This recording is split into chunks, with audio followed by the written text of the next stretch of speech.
মন্থনে অমৃত ওঠার পর দেবতা আর অসুরদের মধ্যে যুদ্ধ শুরু হয়ে গেল, টানাটানি শুরু হয়ে গেল অমৃতের ভাণ্ড নিয়ে। তখন ভগবান নারায়ণ কী করলেন?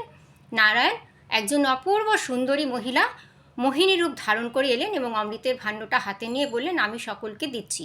ওনার এত অপূর্ব সুন্দর মোহিনী রূপ দেখে, মানে এরকম রূপ ভগবানরাও কেউ দেখেননি। সবাই তো স্তম্ভিত হয়ে গেল, দাঁড়িয়ে পড়লো, কেউ অমৃতও চাইছে না। তখন ভগবান কি করলেন? সারি সারি দেবতা আর দৈত্যদের একেবারে সারি সারি দাঁড় করিয়ে দিতে লাগলেন। এবারে কি হলো? সবাই তো স্তম্ভিত, কেউ তো আর চাইছে না, কিন্তু রাহু কী করলো? দেবতাদের জায়গায় এসে বসে পড়লো, দেবতাদের রূপ ধারণ করে। চন্দ্র আর সূর্যর মাঝখানে বসেছিল। এবারে ভগবান বুঝতে পারেননি, নারায়ণ একটুখানি অমৃত রাহুকে দিয়ে দেন, রাহুর সেজন্য কিন্তু অমর হয়ে যায়। তারপরে সূর্য এবং চন্দ্র জানিয়ে দেন ভগবানকে যে এ কিন্তু অমৃত খেলো অসুর।